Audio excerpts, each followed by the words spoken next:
Hello বন্ধুরা, আজ আমি চলে গেছিলাম অন্নপ্রাশন বাড়িতে।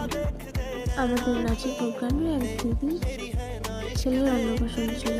তারপর ফার্স্ট গিয়ে খেলাম আমরা লস্যি।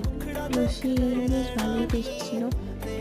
তারপর চলে গেছিলাম ফুচকা কাউন্টারে। গিয়ে ফুচকাটা তো বেশ ভালোই খেতে হয়েছিল। একবার খেয়ে নেওয়ার পরে তারপর এক ফ্রেন্ড আমার খায়নি, যেহেতু তার সাথে আবার খাওয়া হলো। ফুচকাটা খুব ঝাল দিয়েছিল, যেহেতু খুবই ঝাল লাগছিলো আমাদের। বেশি ফুচকা খাইনি, কারণ আমাদের দুপুরেও খেতে হবে, এখন আমাদের খাওয়া হয়নি যেহেতু। তারপর আইসক্রিম স্টলে গেলাম, আইসক্রিম খাওয়া হলো। আইসক্রিমটার টেস্টটা খুব ভালো ছিল, কারণ ফ্লেভারটা খুব ভালো লাগছিলো বেশ আমাদের। খাওয়া হয়ে যাওয়ার পরে আমরা এখানে আমাদের খাওয়া হয়ে গেল।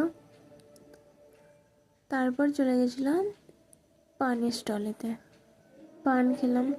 মিষ্টি পান ছিল, যেহেতু এখানে সবাই একটা করে পান নেওয়ার পরে আবার দ্বিতীয় বা দুটো করে পান নিয়েছিল। তারপর চলে গেছিলাম মেন কোর্সে গিয়ে খেয়েছিলাম স্যালাড, চাটনি, কিছুক্ষণ দাঁড়াতে হলো, ফিশ কাটলেট, তারপর ছিল ঝুরি আলু ভাজা, রাইস, সবজি, ডাল, শুক্তো, আর পেয়ে গেছিলাম চিকেন, সন্দেশ, চাটনি, পাঁপড়, মিষ্টি, আইসক্রিম। স্টলে ছিল যেহেতু, তাই চাটনি পাঁপড় খাওয়ার পরে উঠে পড়লাম আমরা।